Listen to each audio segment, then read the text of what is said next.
Mhm. All right, I think we started, right? Yeah, we are. Hold on one second. All righty, let's kick it off. Hey, Colleen, how are you? Good. Good to see you, Jeremy. Happy to be back here with you. Indeed. Indeed, we had a lot of fun in the last one. So pretty excited about some of the turns that we've seen in industry in the past, geez, 6 months. I've been experimenting with Claude Opus. I'm completely blown away with what this thing can do.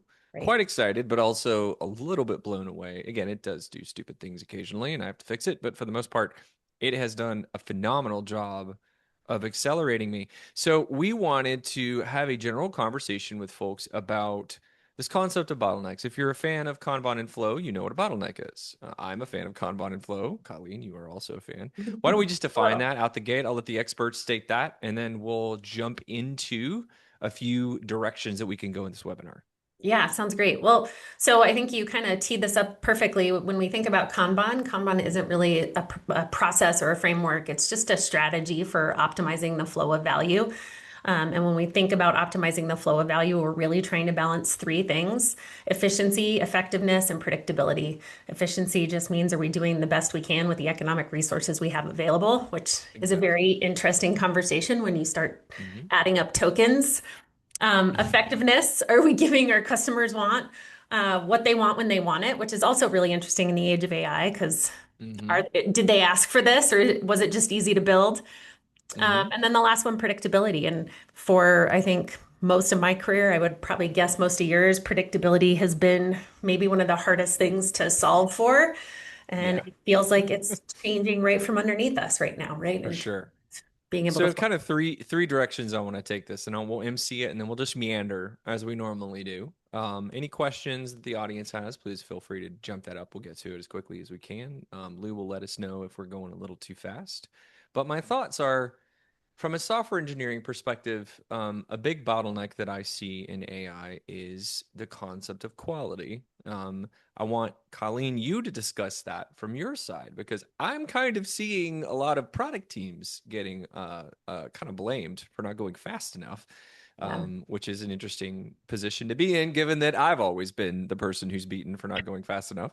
And then finally, what does the future of this look like? I loved on your LinkedIn post, you said, is SDLC dead? I mean, I honestly think there has to be some radical changes to how we think about developing software. I personally think that Kanban is a great way to think about these changes. It doesn't mean that Scrum's going away or any of that. It just means that we have to think about things a little bit differently in a mythical world where the AIs do all the work. Again, the jury's out on whether or not and when that's going to, in fact, be true. So we want to approach this with, again, healthy skepticism. Let's talk about wisdom. Let's talk about on the ground execution of these things. And let's start with product, and then we'll flow into the engineering side and then our dreamlike future state. So, Colleen, why don't you tell us a little bit about what you're seeing on the ground Yeah. with respect to product and AI and throughput, et cetera, et cetera?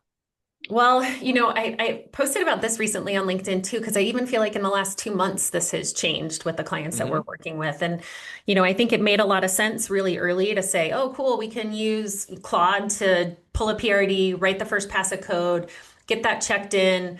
And then we're just waiting for somebody to do the testing on the back end. And Yeah. as we've talked about in the past, it creates a giant bottleneck in front of shipping the code actually out to production to have wait for a human review or wait for Hmm. human testing. I would say even in the last couple months, I'm seeing that change pretty quickly because you can ramp up test skills so easily now that are doing all of that testing for you that I think waiting on the end of the process for a human to do any kind of testing or review of the work isn't required anymore, which is crazy to me. I mean, I started out as a tester. I think it's fascinating, and I think even the risk that you may have been worried about with that process at the beginning of saying like, I don't want to ship code that hasn't had a human test it. It's like it's disappearing right before our eyes. Yeah. So I think what we're seeing now is the human, I don't know, I don't want to say bottleneck, but the human interaction is shifting left, Hmm. which makes a Yes. ton of sense. If you've ever studied theory of constraints, if you've ever Hmm. read The Goal or you know anything about Herbie, this, the story of Herbie with the Boy Scouts is Hmm. everybody's hiking and they keep waiting for Herbie. They keep stopping because he's the slow one at the back of the line. Well, The theory here is if you put Herbie at the front, right, then everybody's walking at Herbie's pace behind him. I think the same is true here. So if we put the human review, the human constraint at the front of the process, Hmm. then we're kind of throttling everything that moves through at that pace. And so that means, Right. if we need to do a more thorough product review, a more thorough human involved PRD review before that first pull request takes place or before that first bit of code gets checked in, I think it makes a lot of sense that we're seeing that shift left into the front of the process. But I'm curious, I mean, what is this similar to what you're seeing with your teams? Slightly different. So it's funny how different perspectives bring different ideas. So to your point, I've worked in TDD for a lot of my career, and so when you talk about test driven, we developers get all curmudgeony about humans touching things, right? From my perspective, the best kind of test to run is a UAT test, which makes sure that what the engineering team produces is in fact what the product team wanted, right? You're doing in effect product validation at that Yeah. point.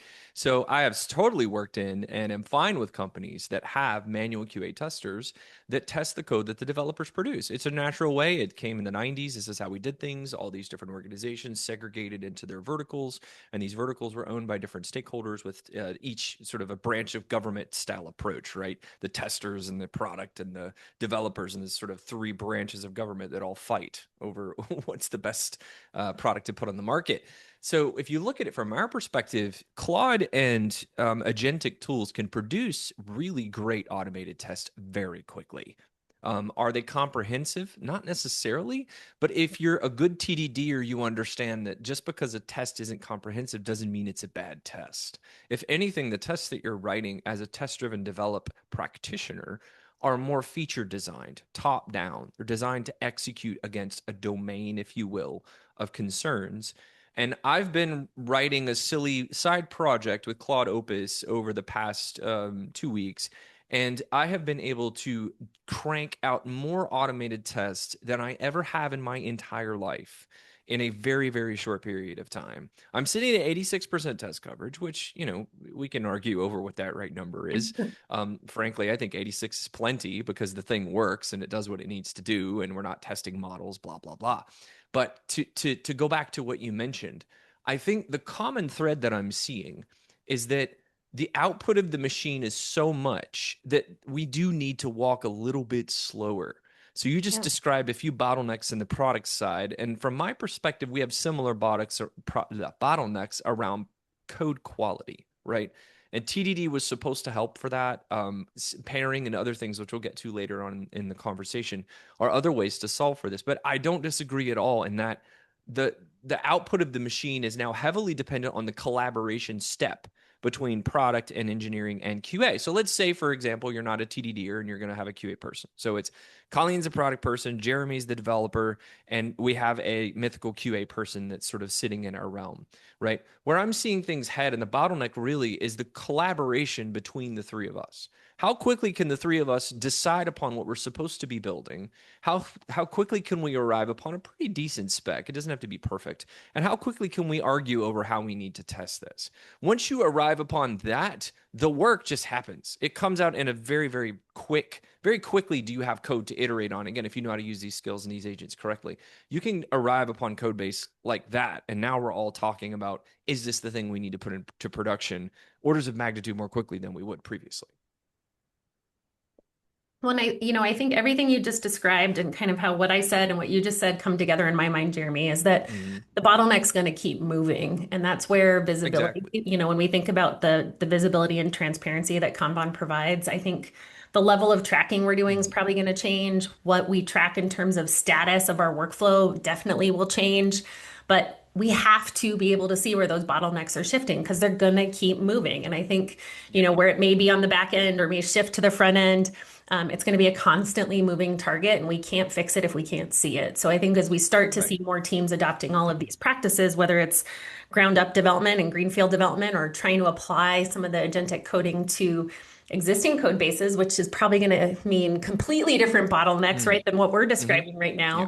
now. The bottlenecks are going to change and they're always going to be moving. And so we have to have transparency and visibility into our process and into where the work is in that process so that we can address it when they pop up.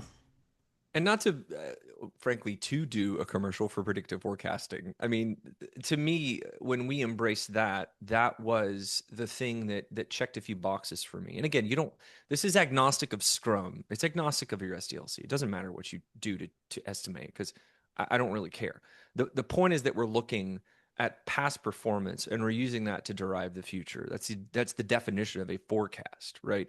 Is we're taking data from the past and figuring it out. And that my favorite thing about using various metrics, however, whatever metrics you choose, whatever your favorite metrics are, to diagnose issues in the machine is you are thinking in terms of the theory of constraints, right? You're thinking in terms of where are we moving slowest? Who's the slowest walking person on the team? Not to punish them and to make them go faster and to speed them up, but to adjust the velocity of the machine overall by saying, okay, right now we're having a lot of problems getting this in front of product because product is completely swamped. They have 50,000 things to do.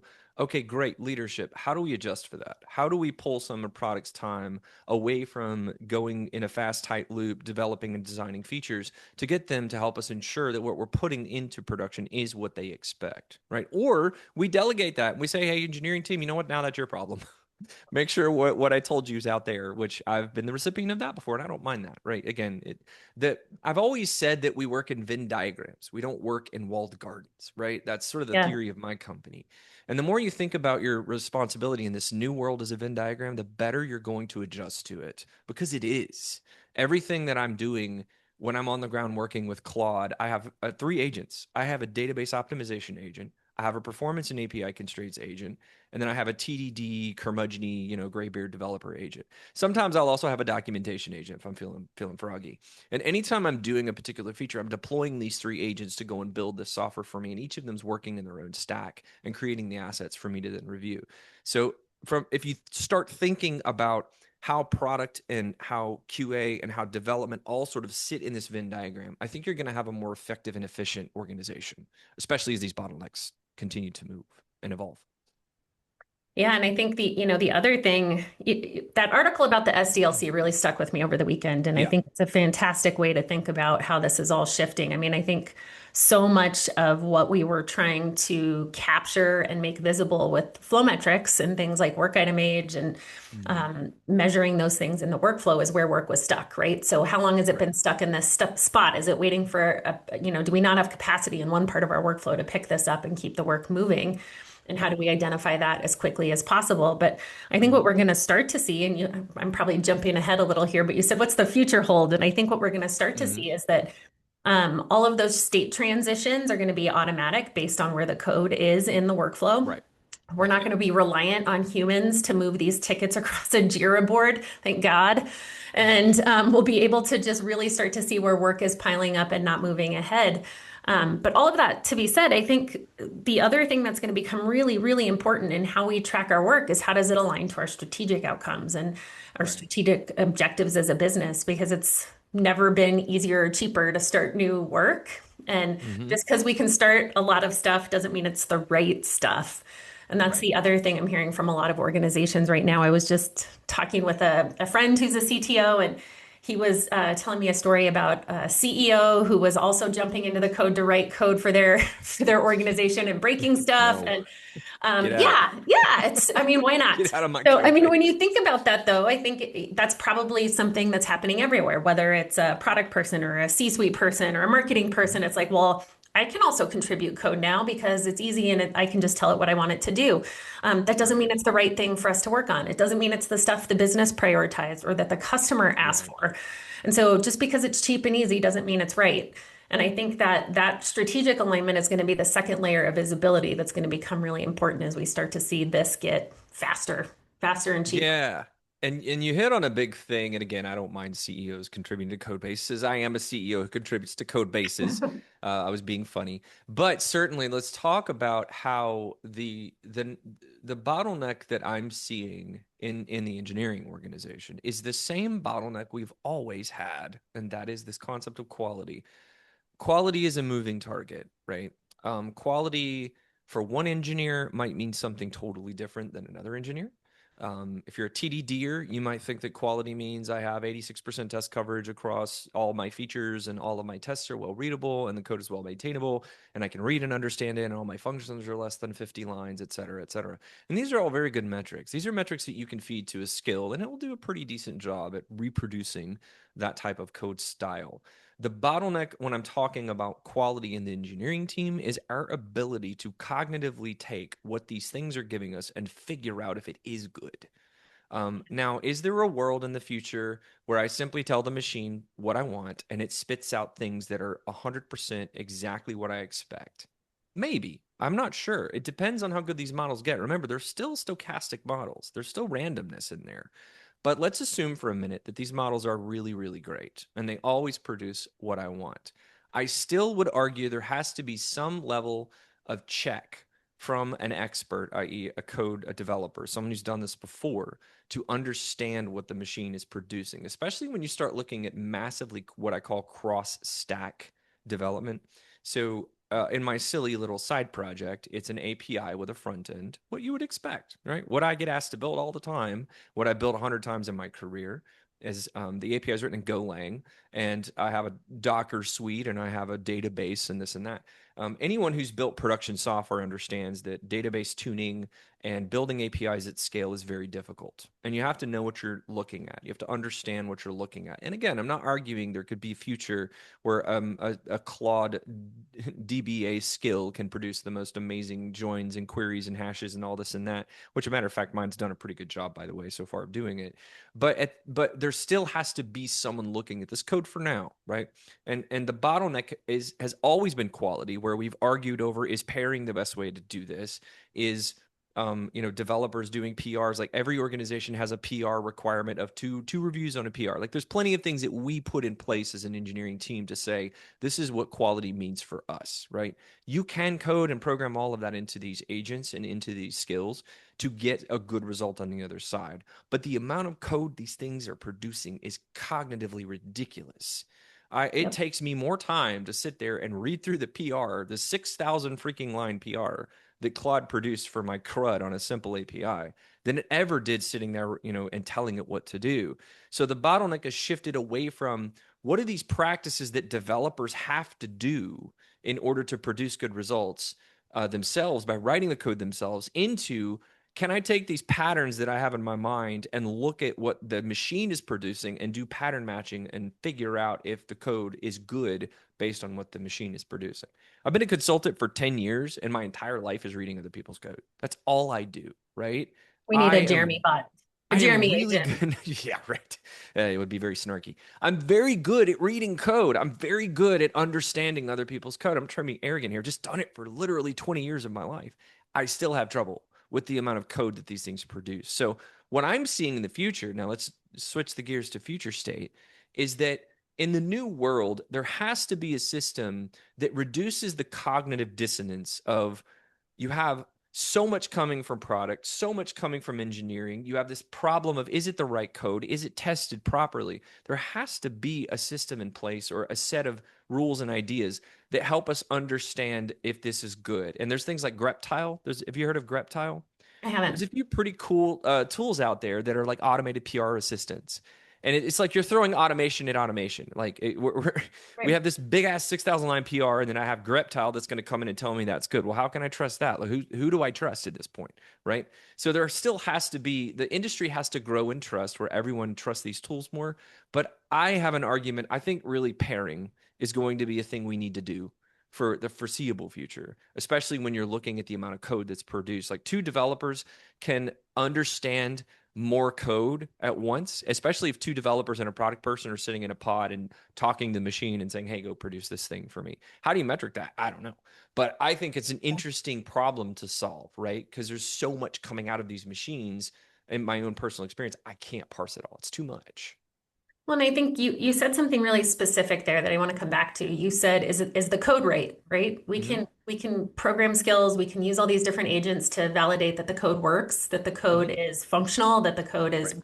well written, it matches different coding standards that maybe you're adhering to, but that still doesn't tell us if it's what the customer wanted. And I think, you started this conversation off by talking about product and about how product's role is shifting. And I think we've always said, whether you're doing, Scrum, whatever process you're using, that product is the voice of the customer. But I think that Hmm. that's always been a little fuzzy for most organizations, right? And if you've read any of Melissa Perry's work, she talks about product as an Hmm. order taker, or product as a mini CEO, or product owner by committee, all these like anti-patterns, right, in the product space. But Hmm. I think where we're going to see product really start to shine in this age is getting feedback, getting customer feedback, and folding that Hmm. into what's next. Because again, if Yeah, it's cheap and easy to create code and cheap and easy to ship code, how do we know that it's the right thing that we're putting out the door? And I for think that's sure. where we're going to see that product role really is going to have to be super close to the customer to be able to say, this is the feedback we're getting on what we're deploying. Is it the right thing or not? We're running a few experiments sort of in that lane. There's a couple of customers that we're trying pairing on, per what I mentioned earlier.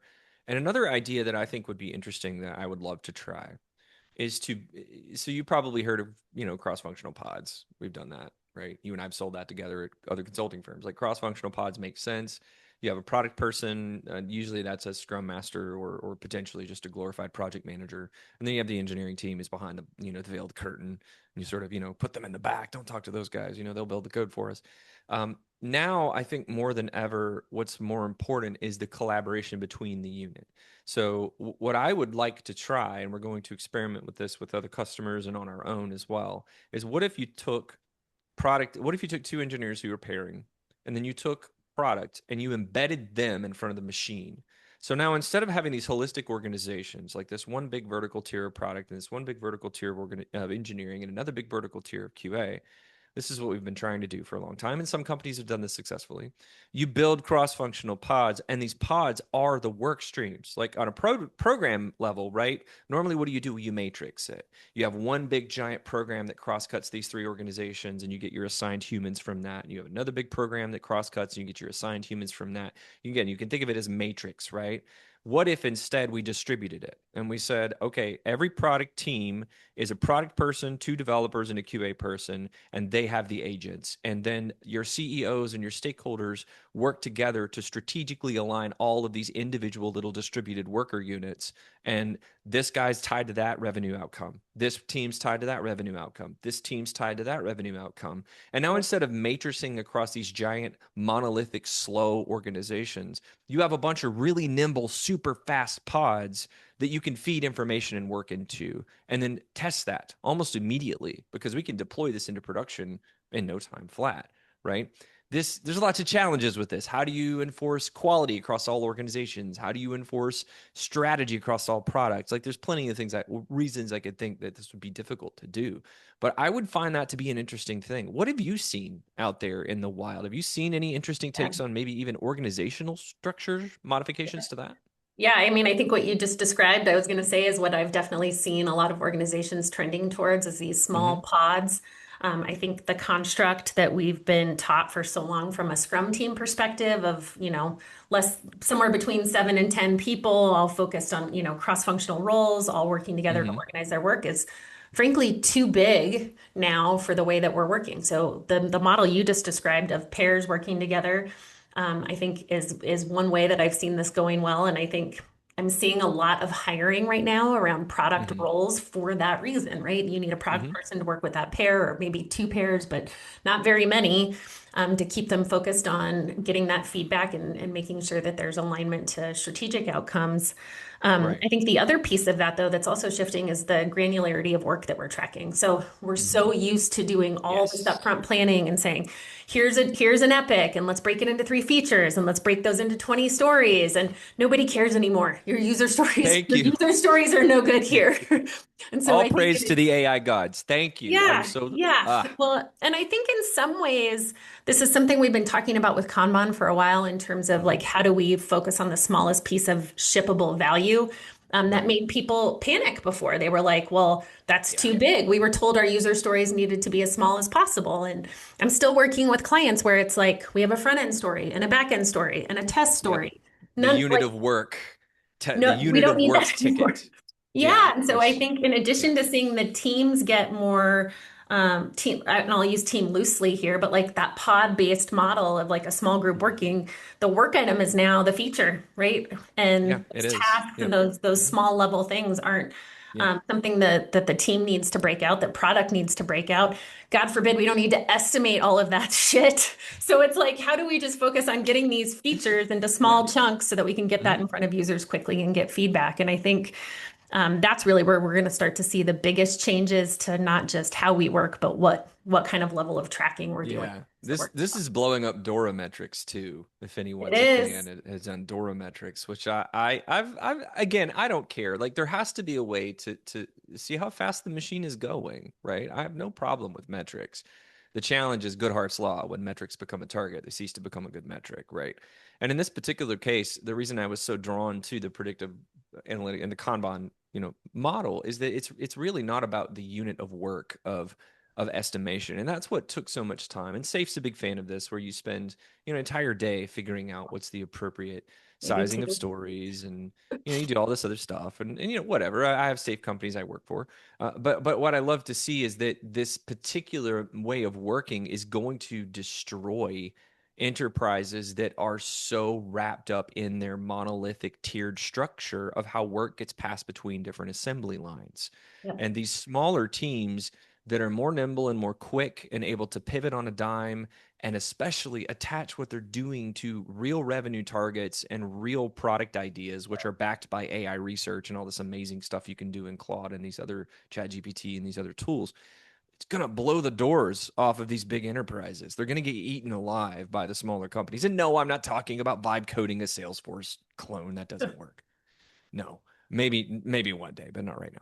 I'm excited about these changes because I've been advocating for these changes for almost 10 years now, and just fighting against a system that I felt like was just unrelenting. But because of the need for metrics. Now, does that mean that we're going to embrace AI assisted programming and all the metrics are going to go out the door? No, we need new metrics, and this is what I believe we already have been looking for and searching for is the story based metrics, but now even more so it's different, as you said, Colleen. It's even more granular than that, or more higher level, excuse me, than that, where it's like, Yeah. look, I want to ship this thing that'll capture 20% of the market. Okay, cool, we'll go do that for you, and it's out 2 weeks later. I was wrong, it wasn't 20, it was 5, but hey, you know what, it's 5%. That's revenue, who cares, right? Well, and I think when you talk about probabilistic forecasting, right, so much of what we've been trying to figure out is when will it be done? And so you have this chunk of work, and we break it down into smaller chunks of work so that we can forecast, okay, if this feature has 20 stories in it, how long will it Mm, take me to complete those 20 stories for this feature? Well, if we're shifting everything up a level, right, to say, here's a bunch of small features, all the mm-hmm. same principles are true. So if you think of your Yes. single item forecast as your service level expectation, if you're Mm-hmm. able to say 85% of our features are done in 4 days or less, now you have a way to manage work in your system against that single Exactly. item forecast or your Mm-hmm. SLE, that might apply at a feature level now instead of a story level now. Mm-hmm. Great. And then I think the other thing is, as you start to look across larger horizons or groups of features, we'd be doing the same type of forecasting to say this Mm-hmm. epic or this initiative has 20 features in it, right? How long does it Mm-hmm. typically take us to deliver 20 features and being able to use that Exactly. put data to forecast those larger scale items. So in so many ways, I'm super excited about this because it gets us out of the tasks. It gets us out Mm-hmm. of the things, we just did a series this morning about like myth busting a bunch of things that were on Reddit about Monte Carlo Mm-hmm. forecasting. And there Mm-hmm. were so many people in those threads talking about, it's easier to estimate effort and effort is more accurate and you got to rely on the inherent knowledge of your developers. Everything's just going to keep getting faster. And as we shift up, I think Yeah, that it doesn't conversation matter. almost disappears because it doesn't matter anymore, right? Doesn't Like, matter anymore. yeah. So I'm really No. excited about it. I think it's going to make a lot of what we have been trying to teach for probabilistic forecasting easier and more obvious Yeah. to a lot of teams and a lot of leaders. Yeah. I mean, I think we've been on the cutting edge for this, if I may put so forward a bold idea. We've been on the cutting edge of this for a while. And again, I'm not hating on Scrum. It's fine. Do what you want to do. But for the past 10 years, the way I've run my teams, I have seen us be more accurate by using a higher level system and just letting letting the kinks work itself out through the Yeah. predictive forecasting model. If you're a fan of using AI, guess what? You're already using what we use to predict things. So if you like AI, you'll like what we do. But anyway, so one thing that I want to mention is the great equalizer for productivity. And I've heard this, and I'm not really certain if I believe it yet or not. Because there's a lot of challenges inherent to using AI effectively. There's not a manual you can go and read or a Claude skill that you can download that's 100% accurate at developing and deploying code in certain ways.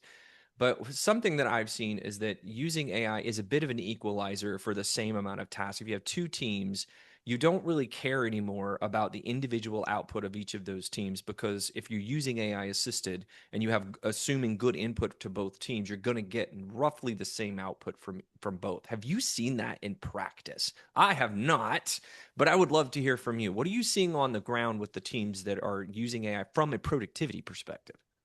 I think it goes back to what we were saying about the bottleneck being different or the bottleneck Mhm. shifting. So I have not seen it be an equalizer yet, Okay. only because I think everything we do is always going to be more determined by our process and by the people. So, Yes, exactly. take two people over here and two people over here. If you've got Mhm. human required testing at the back end, that's going to slow things down regardless of who the people are doing it. So Right.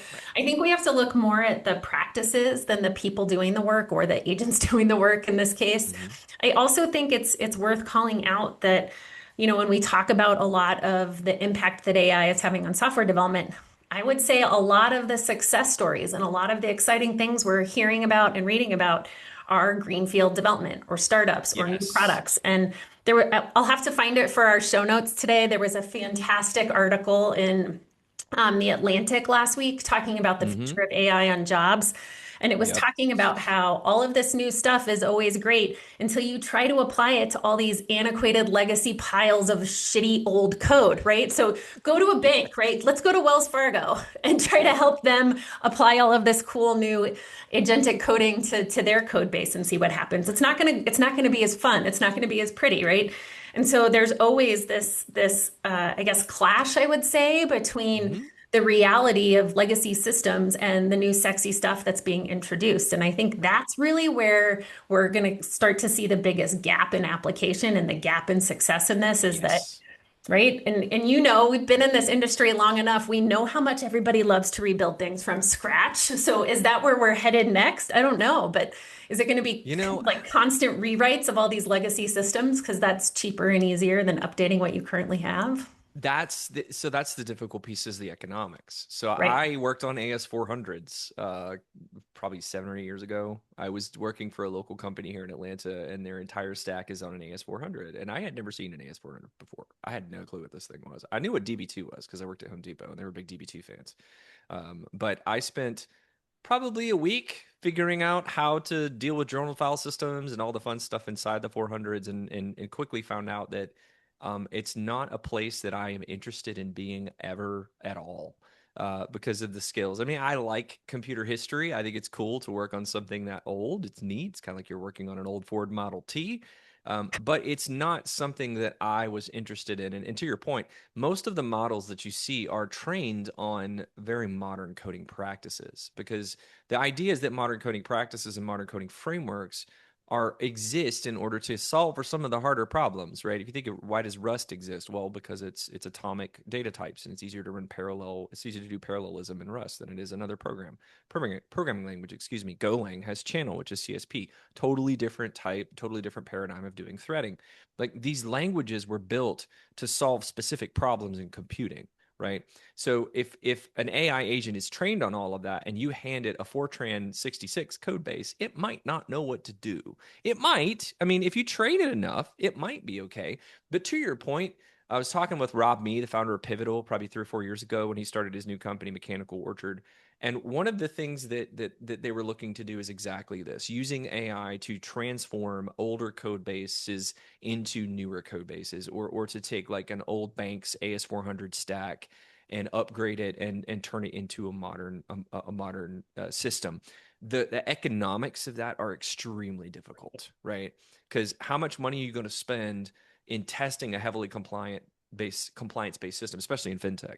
But I mean, if you're like that other company I was talking about here in town, and you have AS400 sitting on prem at your store locations, a little bit less of a barrier to entry. Maybe it does make sense to vibe code a replacement to the 400. I don't know, but that's certainly something I would be looking at, as opposed to trying to feed Claude the context of a 400, unless someone goes and makes a custom model for 400s. Who knows, right? That's the world we live in.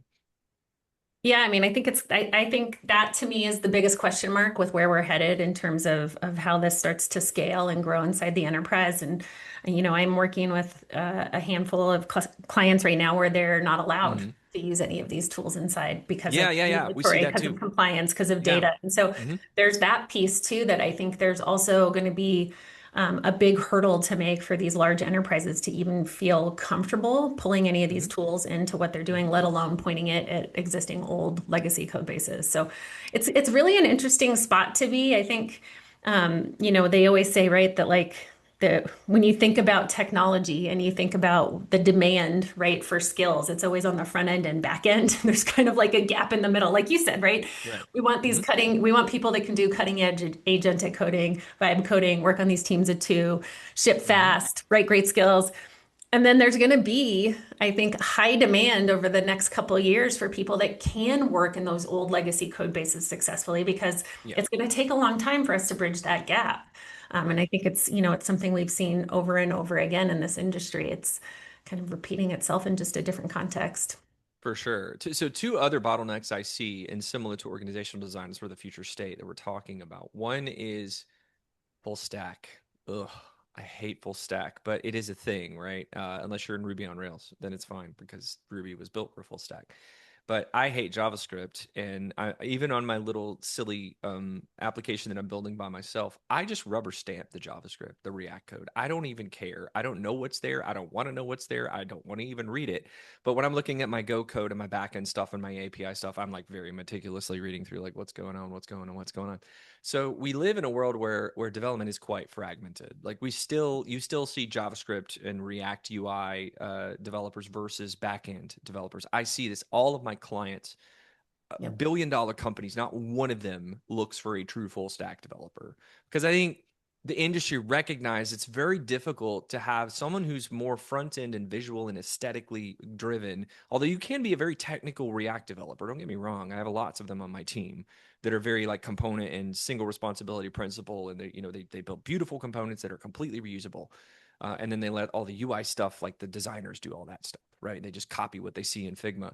But that's a different skill set, right? Doing React stuff and doing backend stuff is a different skill set.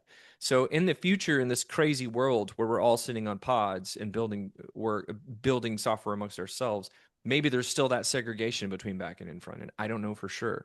Or maybe you have a front end UI, a UI engineer and a backend engineer. Maybe that's the most efficient thing, because all we're going to be doing is playing around with the efficiency of the structure, right? And instead of worrying about the software development process being the thing that makes us fast, it's more of the skills on the team and playing and fiddling with, well, maybe if we put this person here and that person there and that guy there and develop this and move this person over there, things will go faster. And this is why you need a high level view of all your metrics. You can't metric individual teams. Well, you can, but you also need to look at the aggregate to say, well, this change over here actually got us a 2 day lift on deployment. And all we did was move that guy to there, right? Those are the types of things that executives really should be focusing on, is how do I get these broader metrics across my teams that can predict future performance and get us to a better position. What do you think about that, Colleen? Well, there's kind of two parts of that. I mean, I think one of, the teams and the pods you're seeing the most success with are the best at working are the best at creating great guardrails, right? And so Mm-hmm. I've seen some teams work really well without having the separation of front end, back end because they've got Mm-hmm. really great context for what needs to be true about the UI fed into the systems they're using, right? And so if you can provide that context and those skills Mm-hmm. up front, I think it's possible, right? But again, I think it depends. Is it legacy? Is it ground up? Is it, all Right. these caveats of how much information do you have to set those guardrails up appropriately from the beginning? But what you said about metrics, I think, is also really interesting, right? So, from a Kanban perspective, we always talk about work item age and managing work Mm-hmm. against work item age. And as we move up the food chain here in terms of work items, a lot of times we think of work item age in terms of cost. And Hmm. so, if I know a run rate for a portfolio or a team, and I know how long a feature has been in progress, I can give you a rough idea of the sunk cost on that feature because we haven't deployed it yet. We don't have a Right. return on that investment yet. And here's how long it's been sitting. Even if it's not active, right? We're spending money sitting on something that isn't giving us a return. Well, I think what's Hmm. going to get really interesting when we think about tracking work item age and thinking about the cost of things that are still in progress is thinking about the expense from a token perspective, right? Can you Yes. think Yeah. about work item age in terms of how many tokens you've spent on something or how much Hmm. that has cost you in terms of return? And will we start to see service level expectations that are based on token spend instead of days in progress? I don't know, but I think that's a really interesting way to start thinking about cost and return. It's still cost and return, but if we don't care if it's 2 days or 20 minutes anymore because it's so fast, what is the thing that we need to have a threshold set around, and how do we manage the active work against that threshold? And I think we're going to see that shift. For sure. I agree.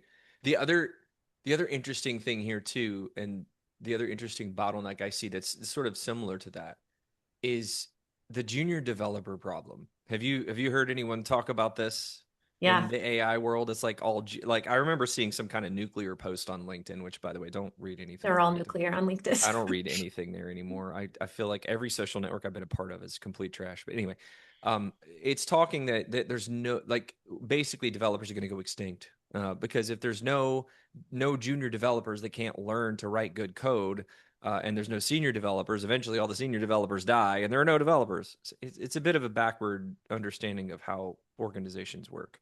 This is the other reason that we want to dig more into pairing and why I think pairing is interesting and important. Because again, I've been developing software for 2 decades. It's easy for me to stand in front of Claude and say, this is what I want. And it almost always produces a good result because I know all the edge cases, right? I have written very bad code and I've written okay code. And I know when and what to tell the machine to do when I'm trying to develop something simple like a CRUD, right? Use soft deletes. Look for n+1 problems, right? Don't call an ORM in a typed database loop. That's dumb. Don't do that. These are things that I know and I've encountered in my career and I know how to talk to. So the reason that we're going to lean into pairing, we think it's a good idea, is this concept that getting a pair of developers, driver, navigator, however you want to do it, in front of the machine is going to get you a better result in all cases. And I experienced this when I paired with one of my distinguished engineers on my silly little project that I'm doing at home. The two of us learned one, how to prompt the machine more effectively. So we had two feedback loops. One feedback loop was talking to the machine and reviewing what the machine is producing, right? Looking at the code, checking out the PR, making sure it's producing good results. Excuse me. The other loop, which I think is something people don't think about, is he and I are teaching each other how to better prompt the machine. Because we're like, wait, this thing went sideways. How do we stop that? How do we change the skill? How do we iterate on the tooling? So you have two simultaneous tight feedback loops, one on the tooling that's producing the work and one on the work itself. This is Yep. unheard of.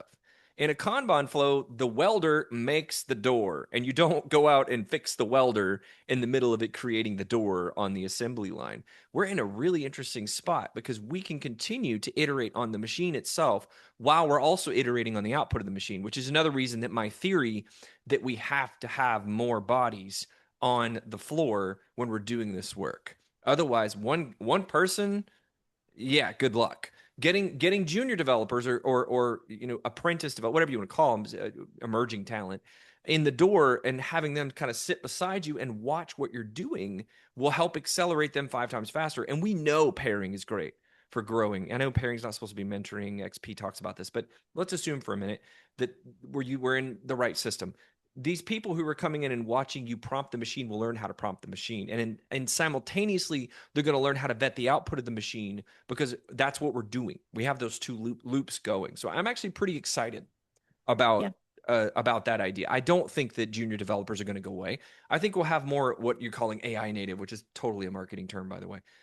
We'll have more AI native type engineering folks, but they still need to know what good code is until we get to Yep. the point to where the machines are just a giant compiler. We just click a button and it spits out what I need on the other side. Well, and I think, one of the, I guess, I don't know if I would consider this a bottleneck or just maybe a roadblock that a lot of teams are running into is, I think for junior engineers, Hmm. working with agentic coding and vibe coding, they can crank a lot out really quickly, like you said, but it's Hmm. almost like cheap parlor tricks to some extent. And it's maybe Yeah. adding to a bunch of bloated code that isn't Hmm. written well, that isn't scalable, that doesn't fit into the larger ecosystem and is going to really snowball into bigger problems down the road. And I think that's where that reliance on senior experienced engineers becomes really important because they're going to help, what, like you said, make sure the skills are set up in a way, make sure the environment is set up in a way where these things are scalable and Hmm.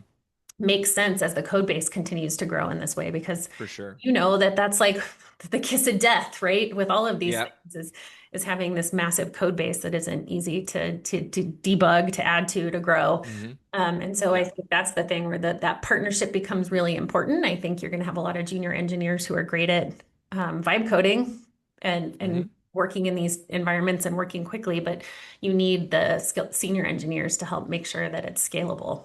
Yeah, I mean, debugging is the hardest part of writing code. Anyone who's written software for anything longer than a couple of years has encountered the debugging loop and how difficult that is. And that's a skill, frankly, that's difficult to train. It's a skill that it's a problem solving skill that you need experience in to understand. Like when my agent goes sideways, my distinguished engineer is sitting next to each other. We're like, hey, well, we think we know what went wrong. Sometimes you can just copy the error message and dump it to the AI and it will figure it out, which is kind of crazy to me. Other times it's a bit more difficult, it's more insidious. So I think that really the skills we need to hone moving forward aren't writing code anymore, right? Go ahead and go through the 5 stages of grief, my fellow developers, because I'm already through them. We're not going to be writing code much anymore, but we will certainly be reading code, I think. That's my opinion. So, question from Bryce: instead of breaking teams down into feature pods, what about breaking products down instead? Software products typically target large, varied user bases. Does AI enable fracturing on users to deliver smaller, more tailored solutions? I think that's a very smart approach. To what Colleen said, and then I'll kick it to you. Building smaller code bases is obviously from a greenfield perspective something AI is better at. It's better from going from 0 to 1. When you feed it a big code base, it does choke sometimes. I mean, recent changes to context have made that much, much, much better. But there's still a lot of mistrust in a PR that's posted by an agent onto a giant system with little to no context of what's going on in it. But I think that's a smart approach. Suffice as much as I hate microservices, I do think that it's a good thought process. Colleen, have you seen anything like that? Yeah, I mean, I would say both should be true in this case. And I'm going to lean. So, we're talking about a lot of, I guess, old agile adages going away here and things that we're Hmm. talking about, like team size and work breakdown. But one Hmm. thing I think stays true is bring the work to the team. And I Yes. think as soon as you start to assign product lines, you end up a lot of times saying, okay, well, this team, and this is, was true 10 years ago, it's true now. As soon as you carve off a team with a set of specialties, you end up often having to keep that team busy with a certain type of work. Yeah. And so I think the more you can still have really cross-functional teams and bring the team to the work, you're going to have more flexibility to organize around the highest priority things that need to happen in the moment. And that's really, it's going to be more and more important that we have that flexibility to respond real time because it's just changing so fast that I think if, Right. if you align too much of your team structure to product lines, you're going to end up kind of working backwards towards keeping people busy instead of focusing on the highest priority work. And I think organizationally, you're going to run the risk of building kind of an Avengers team. And some people think that that's okay, right? It's fine to have one or two or three or four, Batman, Superman, whatever, and these people are experts in their domain and they can crank out features quickly. If you're a small business, that makes perfect sense and that aligns. But when you start to look at scaling organizations, it becomes very difficult to have a bunch of superheroes on your team Right. because these superheroes are bottlenecks in the truest sense. Go read the Phoenix Project, right? You are Brett. Was that the guy's name? Brett. You are that guy, right? You're the dude. Sorry, you're the. It's been a while. You're the dude that's causing all the problems. And to your point, just because we can go faster doesn't necessarily mean that you should parallelize that work in that way, where you have 3 or 6 different people doing stuff. So I think, as with most things in life, it's all about figuring out the balance. And I think a lot of companies are going to experiment with this. One place I would think that you could get to with that is product hell. where I have 50 different sub slices of sub products of micro products. And all of a sudden it's like, good Lord, how do I cognitively understand that? And I mean, the counter argument to that is we'll just use the AI. Well, then again, are you sure that you know that it's doing what it should do and it's doing the right thing? So it's a great thought. I think it's just more about sorting out what's the middle ground, right? I would encourage everyone to experiment deeply with this. I'm loving what I'm seeing from Claude, but also to think about the implications, right? Don't just rush in and be like, oh, now all my developers are fired and my product team's going to vibe code my stuff. That's probably not a good idea. Not right now, anyway. So I'm excited, but again, I think it's more of a middle ground. Do we have any more questions? I think we're kind of almost coming up on time here.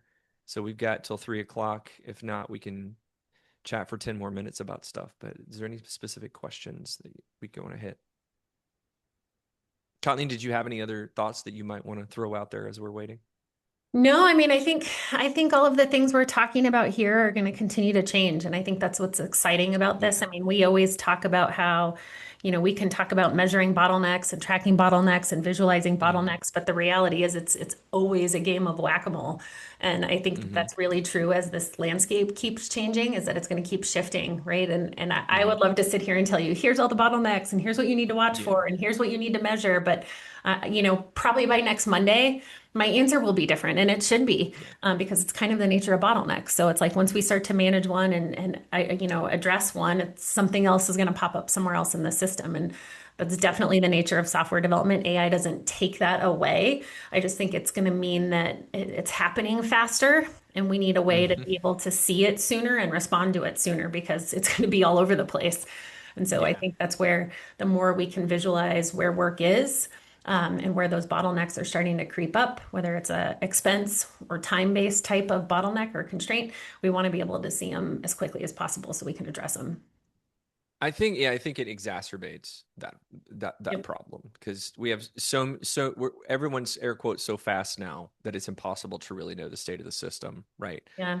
And so I would agree with that. I would also think about how to innovate around the organizational structure given what you have, right? I know not every leader is able to just click a button and completely reorg your team, right?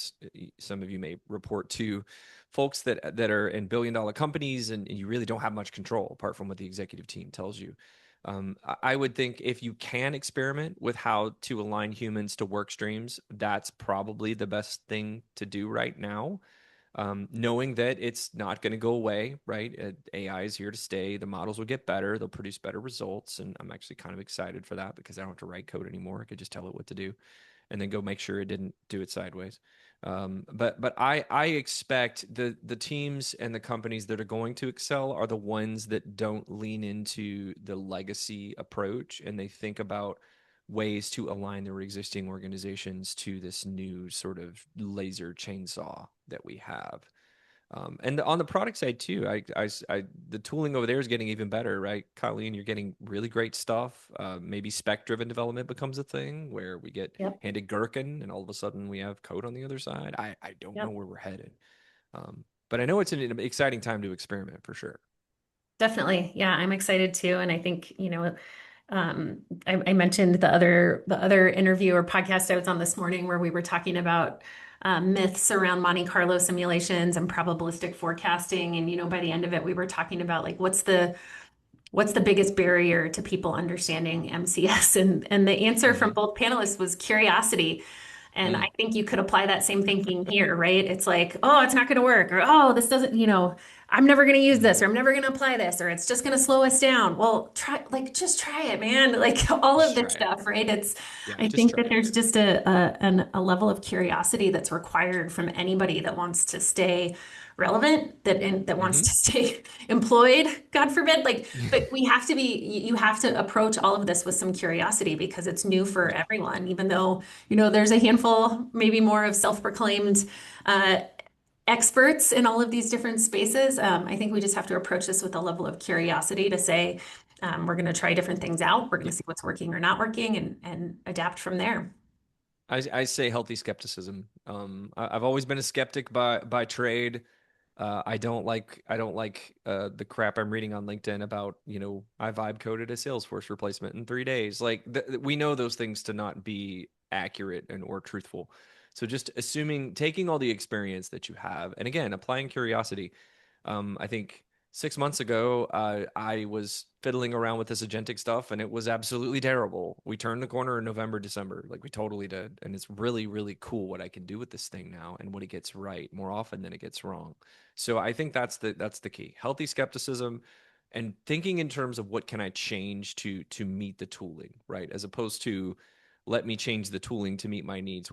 How can we build our organizations around the tooling and make the tooling better, right? Make them produce better, faster, harder output, grow my, junior engineering talent into these, amazing production line humans that are able to produce really great outcomes, right? Because it's really, that's the important thing. And I'll shut up. It's about outcomes. It's not about the code that you wrote ever. It's always been about the outcomes, whether or not we like that or not. It's about what we're producing that drives business value. It's unfortunately not the code that you wrote. Unless you're an open source, then it is all about the code you wrote. So, Well, great. Thanks for having me, Jeremy, and thanks for keeping this conversation going. I mean, I think it's something we can keep coming back to over the coming months and years. It's going to continue to mhm. change. So I'm excited to Absolutely. see what's Always, next. always love to have you on.